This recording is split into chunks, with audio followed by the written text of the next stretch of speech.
नमस्कार साथियों, मेरा नाम है अशोक पांडे और मेरे चैनल जैविक अशोक पे आपका स्वागत है। फ्रेंड्स, आज हम इंडियन इकोनॉमी मॉड्यूल ए में चैप्टर नंबर 10 का पार्ट 1 करने वाले हैं। फ्रेंड्स, ये चैप्टर है फ्रेंड्स आपका क्लाइमेट चेंज से रिलेटेड और SDG सस्टेनेबल डेवलपमेंट गोल के बारे में। ओके, तो 2-3 पार्ट में ये लेक्चर कवर होगा, मतलब ये चैप्टर कवर होगा। फ्रेंड्स, हम देखेंगे कि क्लाइमेट चेंज क्या होता है, SDG क्या है, सस्टेनेबल डेवलपमेंट गोल्स क्या हैं, कोर एलिमेंट्स क्या हैं किसके, सस्टेनेबल डेवलपमेंट के, और इंडिया की प्रोग्रेस कितनी हुई है, क्या स्थिति है हमारी सस्टेनेबल डेवलपमेंट गोल में। ये सारी बातें फ्रेंड्स हमें डिस्कस करनी है।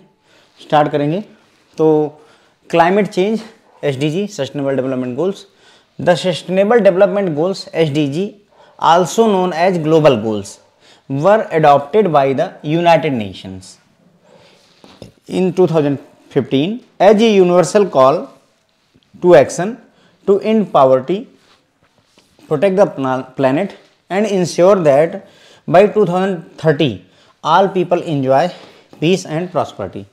तो सिंपल सा है भाई कि यूनाइटेड नेशन ने सस्टेनेबल डेवलपमेंट गोल्स बनाए। जैसे हम अपनी ज़िंदगी में गोल्स बनाते हैं कि अगले 10 वर्षों में हमें क्या क्या करना है, मुझे एक अच्छी डिसेंट सी नौकरी पानी है, मुझे शादी कर लेनी है, मुझे एक घर खरीद लेना है, मुझे एक कार खरीद लेनी है। तो ऐसा हमने गोल बनाया अपने लिए।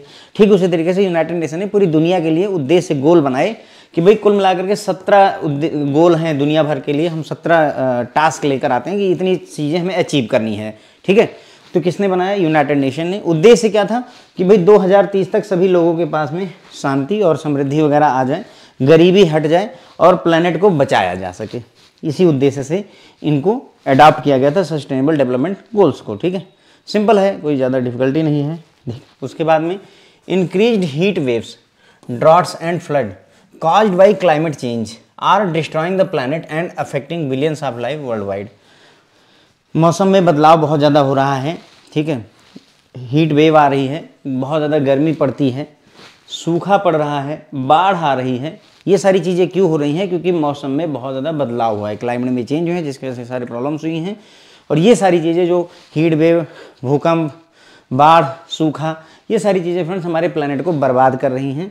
और साथ ही साथ में अब प्लैनेट में प्रॉब्लम होगी तो ऑब्वियसली बिलियंस ऑफ लाइफ्स, हम सब की ज़िंदगी कहीं ना कहीं प्रभावित हो रही है, खराब हो रही है। Okay, despite the temporary reduction of CO2 emission in 2020, global energy related CO2 emissions are projected to rebound and grow by 4% as demand for coal, oil and gas rebounds with economy in 2021। देखो, ये बोल रहे हैं कि carbon dioxide का जो emission था, उत्पादन था, उत्सर्जन था, वो 2020 में थोड़ा घटा टेम्प्रोरी। क्यों? क्योंकि कोविड आया, लॉकडाउन लगा, बहुत सारी चीज़ें हुई, जिसकी वजह से कार्बन डाइऑक्साइड का उत्सर्जन कम हो गया। आपने देखा ही होगा कि कई सारे वीडियो है जिसमें पंजाब वगैरह से पहाड़ दिखने शुरू हो गए, हिमालय दिखना शुरू हो गया था। ठीक है, लेकिन ये सिर्फ टेम्प्रोरी है।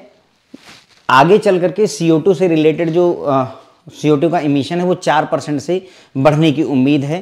क्यों? क्योंकि 2021 में जब इकोनॉमी दोबारा से रीबाउंड करेगी तो कोयले की, ऑयल की और गैस की डिमांड फिर से बढ़ जाएगी। लोग फिर से गाड़ियाँ चलाना शुरू कर देंगे, है ना। इन सब, मतलब चाहे कोयला जलाइए, चाहे ऑयल यानी डीजल, पेट्रोल, मिट्टी का तेल जलाइए, और चाहे गैस जलाइए, इन सब से लगभग जो है आपको कार्बन डाइऑक्साइड उत्सर्जित हो जाती है, जो कि हमारे इन्वायरमेंट को सबसे ज़्यादा नुकसान करती है। ठीक है, तो ये सारी प्रॉब्लम चल रही हैं। Based on current national commitments, global emission are set to increase by almost 40% over the current decade, which could lead to climate catastrophe unless government, private sector and civil society work together to make immediate action। तो बोल रहे हैं कि अगर अभी जो देशों ने कमिटमेंट कर रखी है कि हम इतना कार्बन डाइऑक्साइड उत्सर्जित करेंगे, मतलब हर देश ने कमिटमेंट कर रखी है यूनाइटेड नेशन से, मैं इतना ही कार्बन डाइऑक्साइड उत्सर्जित करूंगा। अगर उस कमिटमेंट को ही जोड़ा जाए तो जो ग्लोबल इमिशन है, पूरी दुनिया का जो कार्बन डाइऑक्साइड का उत्सर्जन है, वो 14% से बढ़ जाएगा 10 वर्षों में। जो अभी पिछले 10 वर्ष गए हैं उनके मुकाबले 14% इंक्रीमेंट की उम्मीद है, इंक्रीज की उम्मीद है, जिसकी वजह से मतलब जो है क्लाइमेट में बहुत ज़्यादा कैटास्ट्रॉफ क्रिएट होंगे, बहुत ज़्यादा आपदाएं आनी शुरू हो जाएंगी। अनटिल अनलेस कि हम इसको रोक दें। कैसे रोकेंगे? सरकारें रोके इसको, प्राइवेट सेक्टर आपस में मिले, सिविल सोसाइटी, हम सब लोग मिल करके एक साथ एक्शन लेंगे तो इसको कंट्रोल किया जा सकता है। अदरवाइज 14%, अगेन ये नंबर बहुत ज़्यादा रिलेवेंट नहीं है, समझने की बात है कि चल क्या रहा है यहाँ पर। ओके, ठीक है, तो हमें मिलजुल करके काम करने की ज़रूरत है। However the war in Ukraine threaten to become a huge setback for concerted effort to speed up climate action. लेकिन जो यूक्रेन में वार हुआ है सर, यूक्रेन में जो युद्ध हुआ वो मतलब एक तरीके से हम बैकफुट पर आ गए। हमारे सारे जितने भी कंबाइंड एफर्ट है, कंसर्टेड एफर्ट थे, वो सारे के सारे बेकार हो गए क्लाइमेट एक्शन को लेकर के। हम क्लाइमेट एक्शन करना चाहते थे, चीज़ों को रोकना चाहते थे, लेकिन अब रशिया और यूक्रेन की वार की वजह से बहुत सारे मिसाइल वगैरह दागी गई, जिनकी वजह से ये सारी प्रॉब्लम फिर से क्रिएट हो गई। ठीक है, तो ये नहीं होना चाहिए था।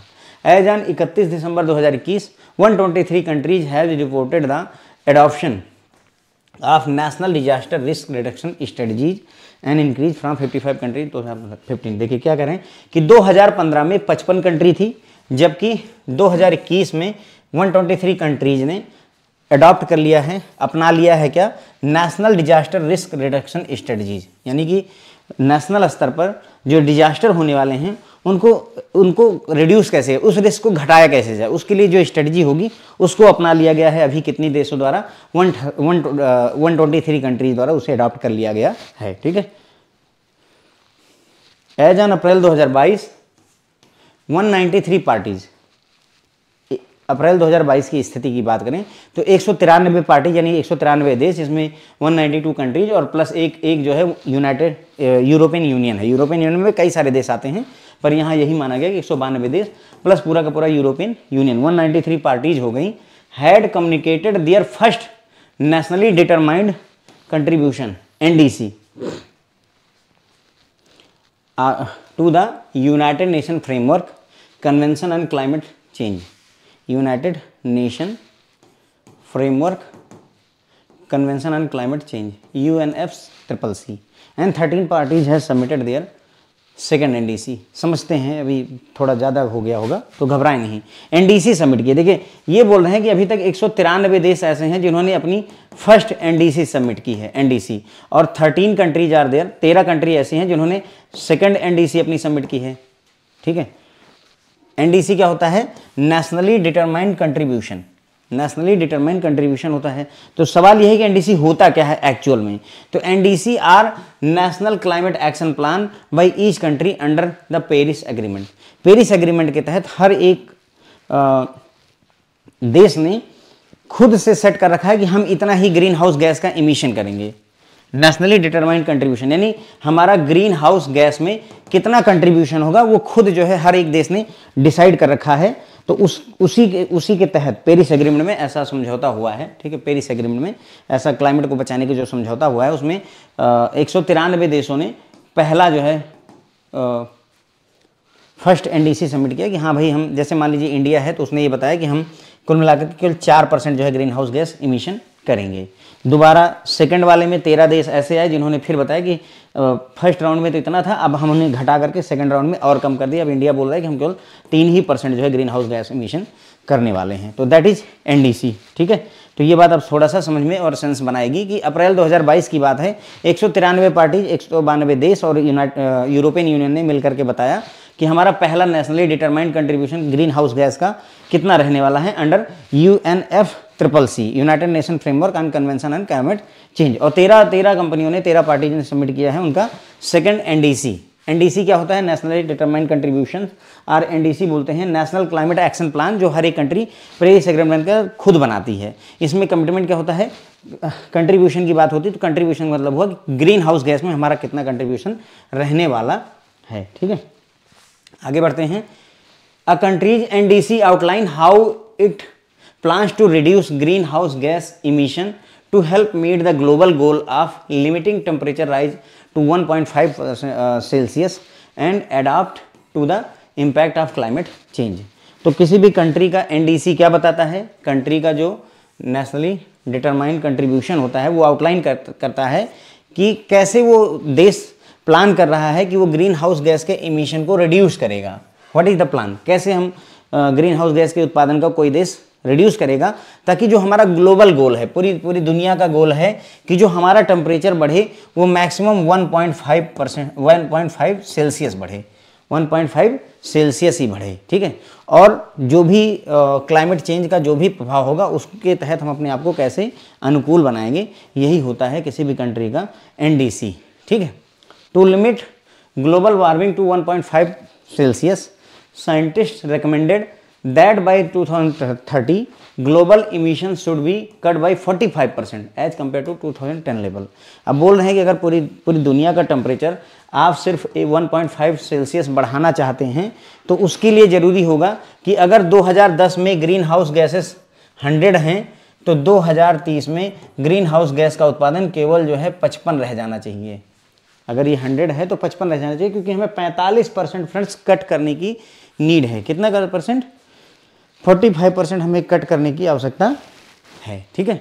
Long term change in the temperature and weather patterns are referred as climate change. Climate change की परिभाषा इन्होंने अब बताई कि long term change in the temperature में लंबे समय में परिवर्तन, मौसम के पैटर्न में लंबे समय में जो परिवर्तन होता है उसे ही क्लाइमेट चेंज कहते हैं। क्लाइमेट चेंज कहते हैं।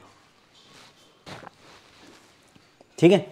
तो टेम्परेचर में और मौसम के पैटर्न में लॉन्ग टर्म में जो चेंज होता है उसे ही फ्रेंड जो है क्लाइमेट चेंज कहा जाता है। दीज वेरिएशंस में बी नेचुरल। अब संभव है कि ये जो वेरिएशन हो रहा है टेम्परेचर में या वेदर पैटर्न में वो नेचुरल भी हो सकते हैं, लेकिन human activities has been primary cause of the climate change since 1800, mostly owing to the combustion of fossil fuel जैसे coal oil gas which creates heat trapping gases. मतलब इनका कहने का मतलब ये है कि जो ये मौसम में बदलाव हो रहा है, टेम्परेचर में चेंजेस हो रहे हैं, वो नेचुरल भी हो सकते हैं, लेकिन ज़्यादा प्रभाव जो है ह्यूमन एक्टिविटीज़ का हुआ है, खास करके 1800 ईस्वी से जब हमने जो है फॉसिल फ्यूल को जलाना शुरू किया। फॉसिल फ्यूल को जब हमने जलाना शुरू किया, कोयला वही इंडस्ट्रियलाइजेशन जब हुआ है फ्रेंड्स, उसी समय से ये शुरुआत हुआ है, क्योंकि इन सबको जलाने से, फॉसिल फ्यूल को जलाने से हमारी जो गैसेस निकलती है ग्रीन हाउस गैस, वो हीट ट्रैपिंग होती है, मतलब वो हीट को अपने में सोख लेती है, एब्जॉर्व कर लेती है। ठीक है। जिसकी वजह से टेम्परेचर बढ़ता है, जिसकी वजह से टेम्परेचर बढ़ जाता है।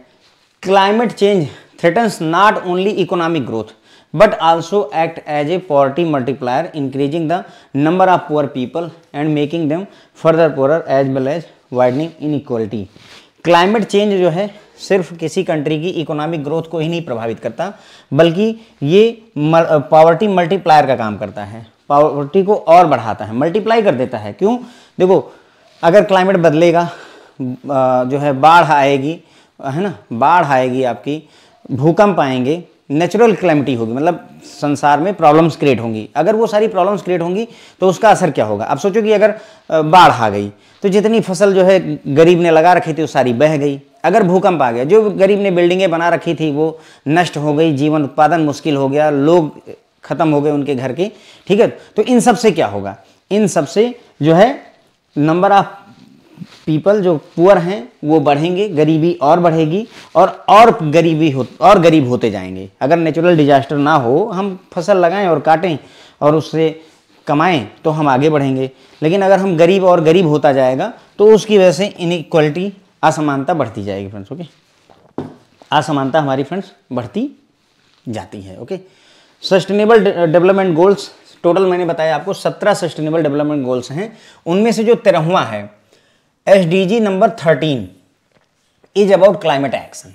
ध्यान रखें, 17 हम सारे के बारे में पढ़ेंगे, अभी 17 पूरे सारे के सारे में पढ़ने हैं, याद रखने हैं। तो उनमें से जो 17 में से जो 13वां है वो क्लाइमेट एक्शन के बारे में है, and is one of the 17 sustainable development goals SDGs recognised by the United Nation in 2015। तो SDG कब आए थे? 2015 में आए थे। ठीक है। ध्यान रखें कितने हैं SDG? सर टोटल 17 हैं। SDG मतलब सस्टेनेबल डेवलपमेंट गोल्स होता है।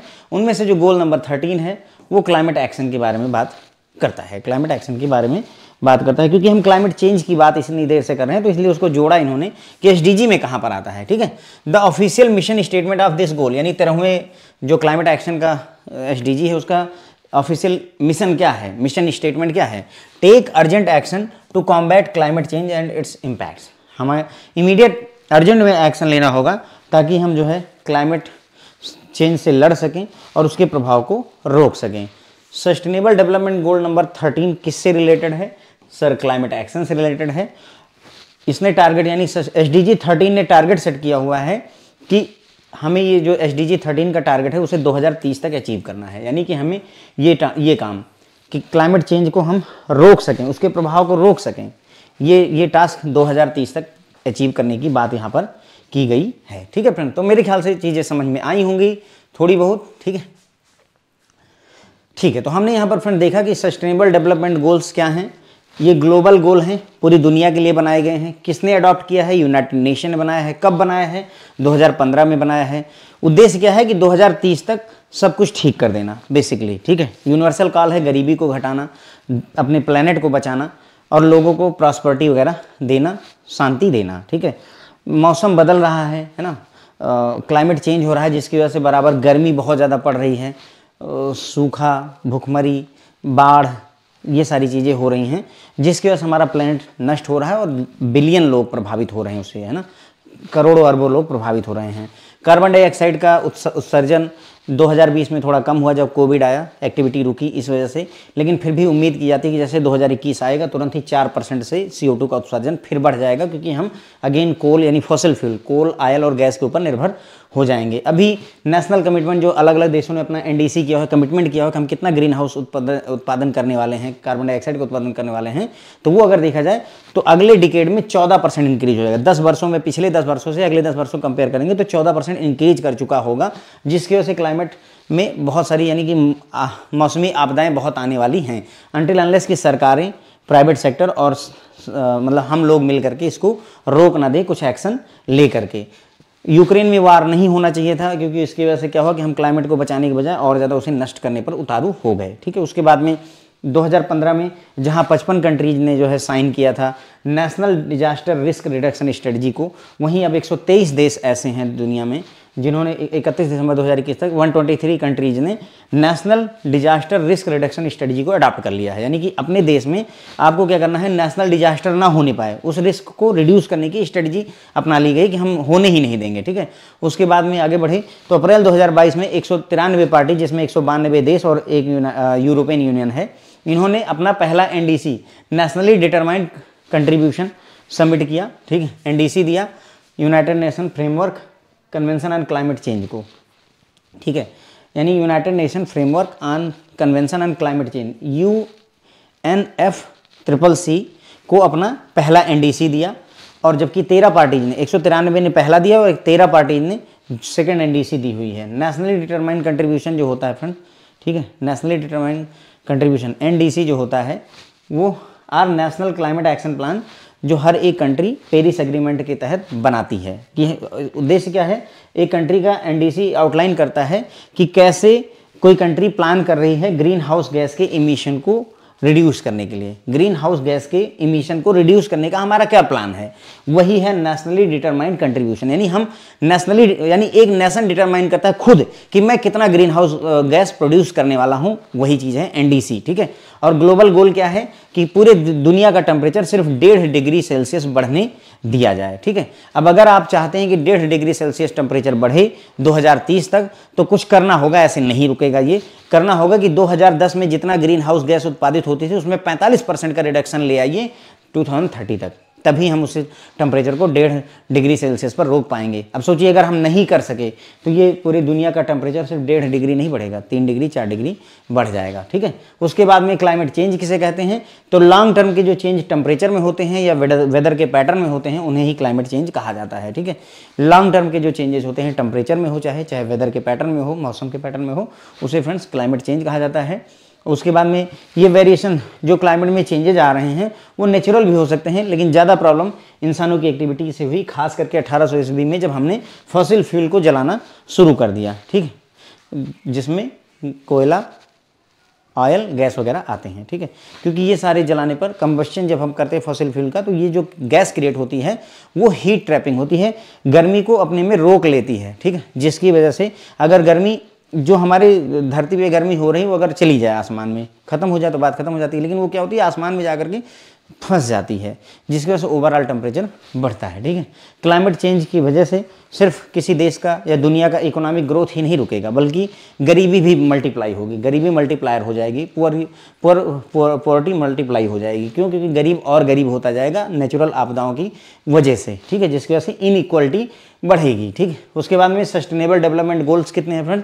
टोटल 17 हैं। किसने लाए हैं? यूनाइटेड नेशन ने लाए हैं। कब लाए हैं?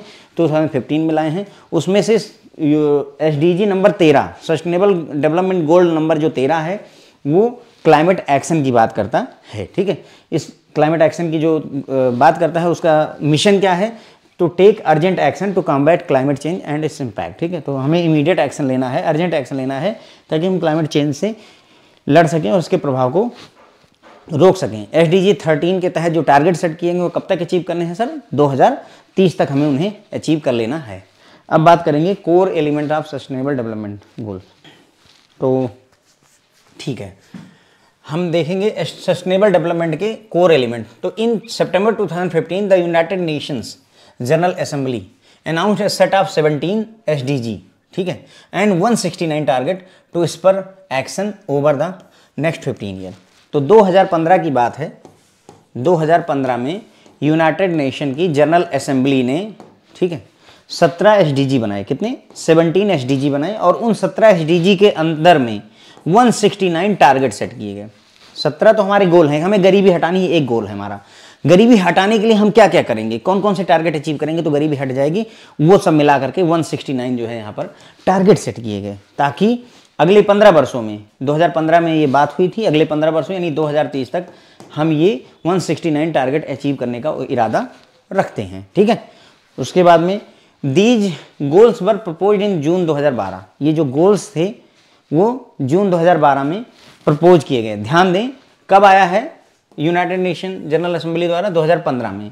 लेकिन बातचीत कब से चल रही है? जून 2012 से बात चल रही है। 3 साल बाद इसको अडॉप्ट कर लिया जाता है यूनाइटेड नेशन जनरल असेंबली द्वारा। तो ठीक है, तो ये जो गोल्स थे, SDG थे या 169 गोल्स थे, वो प्रपोज किए गए जून 2012 में at United Nation conference on sustainable development, Rio 20। ठीक है, तो ये प्रपोज कहाँ किए गए थे? यानी कि SDG को पहली बार प्रपोजल कहाँ मिला? यूनाइटेड नेशन की जो कॉन्फ्रेंस हुई थी सस्टेनेबल डेवलपमेंट की, रियो +20। रियो +20 क्या है मैं बताता हूँ। रियो +20 took place in Rio de Janeiro, जो कि ब्राज़ील का एक शहर है, 20 से 22 जून 2012 में। ध्यान रखिए, रियो +20 का मतलब 2020 नहीं है, ये 20 तारीख की बात कर रहा है, 20-22 जून की बात कर रहा है। ठीक है, ध्यान रखें, रियो 20 का मतलब है 20 जून रियो डी जेनेरियो में ये होना। ठीक है, तो ये जो गोल्स हैं वो जून 2012 में प्रपोज हुए थे United Nation conference on sustainable development पर। ठीक है, उसके बाद में these set of goals superseded the MDG। जो फ्रेंड्स ये गोल थे, इन्होंने सुपरसीड कर लिया, ये बढ़ गए किससे? MDG से, मिलेनियम डेवलपमेंट गोल से। मतलब कहने का ये हुआ कि SDG आने से पहले, सस्टेनेबल डेवलपमेंट गोल आने से भी पहले MDG हुआ करता था, मिलेनियम डेवलपमेंट गोल हुआ करते थे, ये कहने का मतलब है। ठीक है, तो पहले मिलेनियम डेवलपमेंट गोल हुआ करते थे, फिर उनकी जगह पर सस्टेनेबल डेवलपमेंट गोल को लाया गया, सस्टेनेबल डेवलपमेंट गोल को लाया गया। ठीक है, तो these set of goals superseded the Millennium Development Goal which were proposed to expire in 2015। मतलब ये 2015 में खत्म होने वाले थे, मिलेनियम डेवलपमेंट गोल 2015 में खत्म होने वाले थे, इसीलिए 2015 में ही सितंबर में SDG को लाया गया। And focused on areas that could not be fulfilled sooner. ठीक है, तो SDG का उद्देश्य था उन एरिया पे जो है फोकस करना जिन्हें आसानी से फुलफिल नहीं किया जा सकता था। ठीक है फ्रेंड, तो ये हो गया 17 जो हमारे SDG हैं वो ये हैं, लिस्ट अभी हम देखेंगे। तो पहले मैं ये एक बार आपको दिखा देता हूँ दोबारा से ये चीज़। तो हमने यहाँ पर कोर एलिमेंट में देखा फ्रेंड्स, क्या देखा हमने कि सितंबर 2015 में यूनाइटेड नेशन जनरल असेंबली ने अनाउंस किया कि हम जो है टोटल 17 जो है SDG रखने वाले हैं। सस्टेनेबल डेवलपमेंट गोल हमारे कितने होने वाले हैं? 17 होने वाले हैं।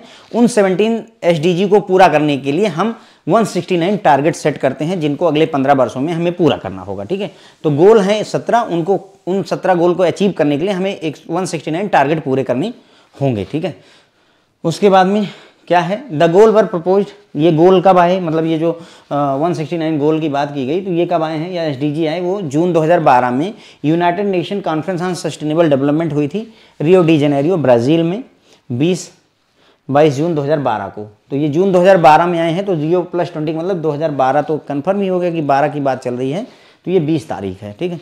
तो 20 तारीख को ये जब रियो डी जेनेरियो में मीटिंग होती है तो वहीं पर इन गोल्स को प्रपोज किया जाता है कि हाँ भाई हम 17 डेवलपमेंट गोल रखने वाले हैं, और फिर उसको जो है 2015 में, 12 में ये बात होती है, 15 में अडॉप्ट कर लिया जाता है यूनाइटेड नेशन जनरल असेंबली द्वारा, और ये सुपरसीड करते हैं सस्टेनेबल डेवलपमेंट गोल। पहले क्या हुआ करता था, MDG हुआ करता था, मिलेनियम डेवलपमेंट गोल हुआ करते थे, उनको सुपरसीड करके उनकी जगह पर SDG आया, सस्टेनेबल डेवलपमेंट गोल आया। उद्देश्य ये था कि जिन एरिया में MDG अच्छा नहीं कर पाए उन एरिया में SDG अच्छा करे। 17 गोल्स अंडर SDGs आर, मतलब 17 गोल सेट किए गए हैं फ्रेंड्स सस्टेनेबल डेवलपमेंट गोल के। सस्टेनेबल डेवलपमेंट गोल कितने हैं फ्रेंड्स, हमारे टोटल 17 हैं, और ये रहे सर हमारे सामने सारे कह रहे हैं 17 गोल्स आर हियर, ठीक है, सस्टेनेबल डेवलपमेंट गोल्स, ठीक है। ये यूनाइटेड नेशन का फ्लैग है। देखिए, पहला नो पॉवर्टी, गरीबी नहीं होना चाहिए। दूसरा जीरो हंगर, भूखमरी नहीं होनी चाहिए। तीसरा गुड हेल्थ और वेलबींग, लोग स्वस्थ रहें। क्वालिटी एजुकेशन, अच्छी पढ़ाई, अच्छी शिक्षा। जेंडर इक्वलिटी, लड़के लड़की में भेद नहीं होना चाहिए। क्लीन वाटर एंड सैनिटेशन, साफ सुथरा पानी मिलना चाहिए। अफोर्डेबल एंड क्लीन एनर्जी, साफ सुथरी एनर्जी यानी कि पावर मिलनी चाहिए। Decent work and economic growth, लोगों को अच्छा वर्क एनवायरनमेंट मिलना चाहिए और इकोनॉमिक ग्रोथ भी होनी चाहिए। इंडस्ट्री, इनोवेशन एंड इंफ्रास्ट्रक्चर, जो इंडस्ट्री है हमारी वो आगे बढ़े, इनोवेशन हो, इंफ्रास्ट्रक्चर मजबूत हो, ये सारी चीज़ें भी करनी है। रिड्यूस्ड इनइक्वलिटी, असमानता को घटाया जाए। सस्टेनेबल सिटीज़ एंड कम्युनिटीज़, मतलब जो शहर हों वो सस्टेनेबल हों, अस्थाई हों, उचित हों, है ना। रिस्पॉन्सिबल कंजम्पशन एंड प्रोडक्शन, जो भी कंजम्पशन किया जाए, जो भी हम खाएं पिएं, कंज्यूम करें और प्रोड्यूस करें, बनाएं, वो रिस्पॉन्सिबल होना चाहिए, कुछ भी गलत सलत चीज़ें नहीं बनी चाहिए, दूध में पानी ना मिलाएं, ठीक है। क्लाइमेट एक्शन, जो मौसम में बदलाव है उसको भी हम कंट्रोल करें। देखिए ध्यान दीजिए, क्लाइमेट एक्शन 13वां बता रहा था ना बार बार कि जो गोल नंबर 13 है वो क्लाइमेट एक्शन की बात करता है, ठीक है। लाइफ बिलो वाटर 14वां गोल है कि ज़िंदगी पानी के नीचे अच्छी रहे। लाइफ ऑन लैंड, ज़मीन के ऊपर की ज़िंदगी अच्छी रहे। Peace, justice and strong institution, यानी कि शांति रहे, न्याय मिले सबको, और जो भी इंस्टीट्यूशंस है यूनाइटेड नेशन, WHO, ये मजबूत रहें, स्ट्रांग रहे। और 17वां गोल है पार्टनरशिप फॉर द गोल्स। 17वां जो गोल है वो अपने आप में एक गोल नहीं है, बाकी तो 16 गोल हैं, 16 चीज़ें हमें अचीव करनी है, लेकिन 17वां है वो ये बोलता है कि हमें पार्टनरशिप करनी है इन गोल्स को अचीव करने के लिए, इन 16 टारगेट्स को अचीव करने के लिए, इन 16 गोल्स को अचीव करने के लिए एक 17वां गोल किया गया कि भाई सारे देश आपस में कोऑपरेट करेंगे, सारे देश आपस में कोऑपरेट करेंगे। सवाल ये है कि सर याद रखना पड़ेगा, तो मैं कहूँगा ये कि हाँ भाई हो सकता है ये याद रखना पड़ जाए, क्योंकि SDG को डेडिकेटेड ये चैप्टर है और टोटल सस्टेनेबल गोल 17 ही हैं, तो मे भी कि हमें ज़रूरत पड़ जाए इन 17 को याद रखने की। ओके, तो फिर से एक बार लिस्ट आउट करता हूँ, वहाँ पिक्चोरियल फॉर्म में था, यहाँ लिखा हुआ है। पहला गोल है नो पॉवर्टी, दूसरा जीरो हंगर, तीसरा गुड हेल्थ और वेलबींग, चौथा क्वालिटी ऑफ एजुकेशन, पांचवा जेंडर में इक्वलिटी होनी चाहिए, साफ सुथरा पानी होना चाहिए, अफोर्डेबल और क्लीन एनर्जी होनी चाहिए, डिसेंट वर्क और इकोनॉमिक ग्रोथ होनी चाहिए, इंडस्ट्री और इनोवेशन और इंफ्रास्ट्रक्चर अवेलेबल होना चाहिए, रिड्यूस्ड इनइक्वलिटी, असमानता घटनी चाहिए 10वां। फिर उसके बाद में 11वां है सस्टेनेबल सिटीज़ और कम्युनिटीज़ होनी चाहिए, यानी कि शहर जो है अच्छे होने चाहिए, मतलब सारी सुविधाओं से लैस होना चाहिए। रिस्पॉन्सिबल कंजम्पशन एंड प्रोडक्शन होना चाहिए। क्लाइमेट एक्शन 13वां गोल हो गया, यानी क्लाइमेट में जो भी चेंजेस हो रहा है उसको बताना है। पानी के नीचे के लाइफ को सुरक्षित रखना है, पानी के यानी कि ज़मीन पर जो लाइफ है उसको सुरक्षित रखना है। पीस, शांति, न्याय और मजबूत संस्थाएं होनी चाहिए, और इन गोल्स को अचीव करने के लिए एक बेहतर पार्टनरशिप हमारी आपस में होनी चाहिए, ठीक है। तो ये सारी बातें हो गई। फिर आया compare to the MDG, compare to MDG these 17 goals comprises 169 targets in total, making them far more comprehensive, ठीक है। तो अगर हम MDG मिलेनियम डेवलपमेंट गोल से कंपेयर करें तो ये ध्यान रखिएगा कि इसमें कुल मिलाकर के 17 जो है सस्टेनेबल डेवलपमेंट गोल्स हैं, और उनमें कुल मिलाकर के 169 टारगेट सेट किए गए हैं। कितने? 169 टारगेट सेट किए गए हैं, ताकि ये और अच्छा मोर कॉम्प्रीहेंसिव रहे, ज़्यादा प्रभावशाली रहे। ठीक है फ्रेंड, तो ये हो गई बात हमारी किसकी, कि हमारे कुल मिलाकर के कितने सस्टेनेबल डेवलपमेंट गोल्स हैं सर, टोटल 17 जो है सस्टेनेबल डेवलपमेंट गोल्स हैं। ठीक है, पिक्चोरियल फॉर्म में आपके सामने है। नो पॉवर्टी, अब ये बड़ा मुश्किल है याद कर पाना कि मतलब पहला गोल क्या है। जैसे 13वां तो एक्शन, क्लाइमेट एक्शन है, क्योंकि बार बार बात कर ली, लेकिन 5वां क्या है, 8वां क्या है, 17वां क्या है, 12वां क्या है, मुश्किल हो पाएगा, पर फिर भी थोड़ा ध्यान रखने का थोड़ा प्रयास रखें अगर संभव हो। ठीक है, बाकी देखा जाएगा। तो पहला नो पॉवर्टी, दूसरा जीरो हंगर, तीसरा गुड हेल्थ, चौथा क्वालिटी एजुकेशन, 5वां जेंडर इक्वलिटी, 6वां क्लीन वाटर, 7वां अफोर्डेबल क्लीन एनर्जी, 8वां डिसेंट वर्क और इकोनॉमिक ग्रोथ, 9वां इंडस्ट्री इनोवेशन, 10वां reduced inequality, sustainable cities, responsible consumption, climate action, life below water, life on land, peace, justice and strong institution और partnership for these goals. तो ये कुल मिलाकर के फ्रेंड्स हमारे 17 गोल हैं। 17 गोल हैं और इन 17 गोल्स को अचीव करने के लिए 169 टारगेट सेट किए गए हैं। ठीक है, अब ग्लोबल इशूज़ एंड इनिशिएटिव की बात करेंगे कि दुनिया भर में इशूज़ क्या क्या चल रहे हैं, ग्लोबली क्या क्या इशूज़ हैं और उनके लिए क्या क्या किया जा रहा है, हम ये बात करने वाले हैं। United Nations (UN) has evolved as a premier forum for addressing the issues that transcend national boundaries and cannot be resolved unilaterally by any one country। मतलब कहने का कि अगर कोई ऐसा इशू है जो कई देशों के बॉर्डर के बीच में है, कई देशों के बीच में है, तो उसको एड्रेस करने के लिए यूनाइटेड नेशन जो है एक बेहतर इंस्टीट्यूट के रूप में सामने आया है, क्योंकि ये ऐसे इश्यूज हैं कि उनको अकेला कोई सॉल्व नहीं कर सकता। अगर दो यूएस और कनाडा के बीच में झगड़ा है तो सिर्फ यूएस या सिर्फ कनाडा के चाहने से नहीं सॉल्व होगा, दोनों पार्टियों को लगना पड़ेगा। तो वही बोल रहे हैं कि यूनाइटेड नेशन एक बेहतर पार्टी के रूप में इशू, एक फोरम बन करके सामने आया हुआ है। In addition to its initial aim of maintaining peace, safeguarding human rights, building a framework for international justice and fostering economic and social growth, the UN has added new challenges to its agenda such as AIDS, big data and climate change। मतलब शुरुआत में United nation का उद्देश्य क्या था, शांति को maintain करना, human rights को जो है सेफ करना, एक ऐसा फ्रेमवर्क बनाना जिसमें इंटरनेशनल स्तर पर जस्टिस मिले, इकोनॉमिक और सोशल जो है ग्रोथ को फोस्टर करना, सहायता देना, ये सब तो था ही। उसके अलावा यूनाइटेड नेशन ने कुछ और जो है टारगेट अपने लिए लगाए। उन्होंने कहा कि हम एड्स की बात करेंगे, HIV की बात करेंगे, बिग डेटा पर भी काम करेंगे और क्लाइमेट चेंज पर भी हम बात करेंगे। किसने? यूनाइटेड नेशन ने ये डिसाइड किया हुआ है। मतलब बेसिकली हम क्या बात कर रहे हैं कि अभी दुनिया भर में क्या प्रॉब्लम चल रही है, तो भाई प्रॉब्लम है ही एड्स, क्लाइमेट चेंज है ना, पोलियो, ये सारी प्रॉब्लम ही है। Some of the global issues highlighted by United Nation, कौन कौन से इशूज हैं जो यूनाइटेड नेशन ने बताया हुआ है? प्रमोटिंग चाइल्ड एजुकेशन, बच्चों को एजुकेट किया जाना, डेमोक्रेसी, डीकोलोनाइजेशन, है ना, डिसआर्मामेंट, ह्यूमन राइट्स, जेंडर इक्वलिटी। तो ये कुछ इश्यूज़ हैं जो ग्लोबल स्तर पर हैं। बच्चों को शिक्षा मिलनी चाहिए, हर जगह डेमोक्रेसी होनी चाहिए, डिक्टेटरशिप नहीं होनी चाहिए जैसे चाइना वगैरह में है। डीकोलोनाइजेशन, कोई देश किसी दूसरे देश को गुलाम बना के न रखे जैसे ब्रिटेन ने इंडिया को रखा हुआ था। डिसआर्मामेंट मतलब जो है हथियारों का यूज नहीं होना चाहिए। ह्यूमन राइट्स, मानवाधिकार का पालन किया जाना चाहिए। जेंडर की इक्वलिटी मेंटेन की जानी चाहिए, महिला और पुरुषों में बराबरी का अधिकार मिलना चाहिए। ठीक है।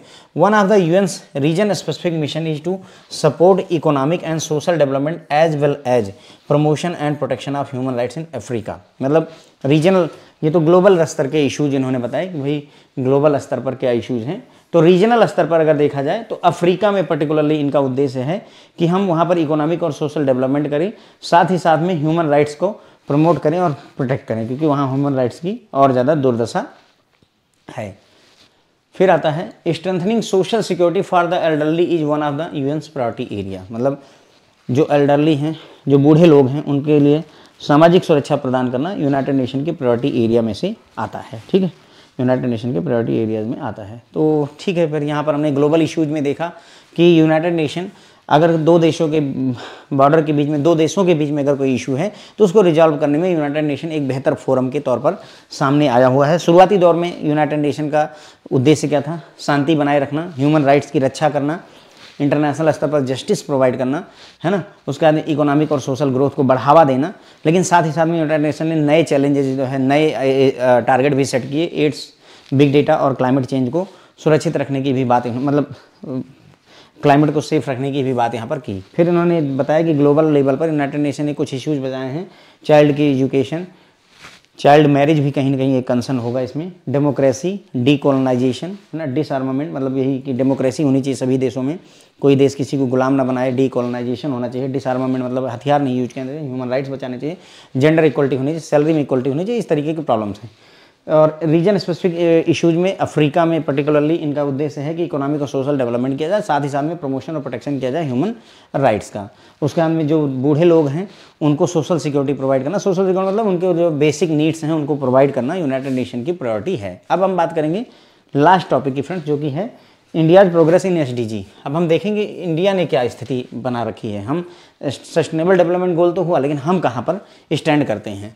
तो India has witnessed significant progress toward achieving SDG of UN. United nation के एसडीजी को अचीव करने में इंडिया ने अच्छी प्रोग्रेस की है, सिग्निफिकेंट प्रोग्रेस हमने करी हुई है। अकॉर्डिंग टू द नीति आयोग्स एसडीजी इंडिया इंडेक्स, यानी नीति आयोग क्या करता है, सस्टेनेबल डेवलपमेंट गोल का इंडिया इंडेक्स इशू करता है। कौन करता है सर? नीति आयोग करता है। Which highlights the countries progress in social, economic, environmental development. India has achieved significant progress in the areas of health, energy and infrastructure. तो मतलब सस्टेनेबल डेवलपमेंट इंडिया इंडेक्स जो इशू किया जाता है नीति आयोग द्वारा, जो कि बताता है कि हमारी स्थिति सोशली, इकोनॉमिक और इन्वायरमेंटल डेवलपमेंट में क्या है हमारी स्थिति। तो उसमें अगर हम देखें तो इंडिया ने अचीव किया है काफ़ी अच्छी प्रोग्रेस, सिग्निफिकेंट प्रोग्रेस की है किसमें, हेल्थ के क्षेत्र में, एनर्जी के क्षेत्र में और इंफ्रास्ट्रक्चर के क्षेत्र में। इन सभी क्षेत्रों में हमने अच्छी प्रोग्रेस करी हुई है। Since 2019 India's total SDG score has increase from 60 to 66 in 2021, यानी कि 2019 में हमारा स्कोर 60 था और फ्रेंड 2021 आते आते ये 66 हो गया है आउट ऑफ 100, 100 में से। ठीक है, 100 में से हम अभी एसडीजी में कितना स्कोर कर रहे हैं 2021 में, 66 स्कोर कर रहे हैं। Owing to nationwide improvement in clean water and sanitation and affordable and clean energy respectively. और ये इंप्रूवमेंट जो 6 हुई है, 60 से 66 हुई है, उसमें साफ़ सुथरा पानी और सफाई पर बहुत ज़्यादा ध्यान दिया गया, शौचालय वगैरह बनवाए गए, और अफोर्डेबल और क्लीन एनर्जी यानी कि सोलर एनर्जी वगैरह पर भी काफ़ी ज़्यादा जोर दिया गया है। ठीक है, केरला जो है राज्य, केरल राज्य जो है फर्स्ट रैंक पर है एसडीजी इंडिया इंडेक्स में, followed by Himachal Pradesh, Tamil Nadu, Andhra Pradesh and Goa. ठीक है, ध्यान रखिए कि केरल जो है सस्टेनेबल डेवलपमेंट गोल इंडिया इंडेक्स में, जो कि नीति आयोग द्वारा लाया जाता है, उसमें पहली रैंक पर है, यानी सबसे बेहतर जो है सुविधाएं और व्यवस्थाएं केरला ने ही करके रखी। मेरे ख्याल से ये 4 ईयर्स से ही केरला नंबर 1 पर है। The task of coordinating the SDG has been instructed to Niti Aayog, the Government of India premier think tank. ठीक है, ध्यान रखें कि एसडीजी हमारे यहाँ कोऑर्डिनेट कौन करता है, सस्टेनेबल डेवलपमेंट को कोऑर्डिनेट करने का काम किसको दिया गया है सर? नीति आयोग को दिया गया है। ना सरकार के पास, ना आरबीआई के पास में, नीति आयोग के पास है एसडीजी से रिलेटेड वर्क। और ये क्या है, नीति आयोग क्या है? इंडिया का थिंक टैंक कहा जाता है। पहले 5 वर्षीय योजनाएं आती थी, फिर इसको हटा करके नीति आयोग बनाएगा, जिसे थिंक टैंक कहा गया कि सोचने का काम और आगे बढ़ाने का काम इन्हीं का होगा। State governments are crucial to India's progress on the SDG agenda, since they are best positioned to put people first and ensure that no one falls behind। मतलब बोल रहे हैं कि अगर एसडीजी अचीव करना है ओवरऑल इंडिया को, तो उसमें सरकार, राज्य सरकारों को बहुत बड़ा योगदान रहने वाला है, क्योंकि वो लोगों को आगे रख सकते हैं। पुट पीपल फर्स्ट, लोगों को सबसे आगे रखिए और कोई पीछे ना रह जाए कि एजेंडे पर राज्य सरकारें आसानी से काम कर सकती हैं। बहुत सारे गवर्नमेंट के प्रोग्राम चल रहे हैं एसडीजी को बढ़ावा देने के लिए, जिसमें आपका स्वच्छ भारत, सैनिटेशन से related, make in India, industry innovation से related, skill India, again skill पर बात हो रही है, digital India, these are key to SDG. ये सारे प्रोग्राम जो है सस्टेनेबल डेवलपमेंट गोल्स को बढ़ाने में आगे मदद कर रहे हैं। ठीक है, तो हमने यहाँ पर देखा कि इंडिया की प्रोग्रेस एसडीजी में क्या है। तो एसडीजी में अच्छी प्रोग्रेस हमने की है। नीति आयोग एक इंडेक्स जारी करता है जिसका नाम है sustainable development goals India index. ठीक है, जो बात करता है सोशल, इकोनॉमिक और इन्वायरमेंटल डेवलपमेंट की। ठीक है, और उसमें हमने देखा कि इंडिया ने हेल्थ में, एनर्जी में और इंफ्रास्ट्रक्चर में काफ़ी अच्छा काम किया है।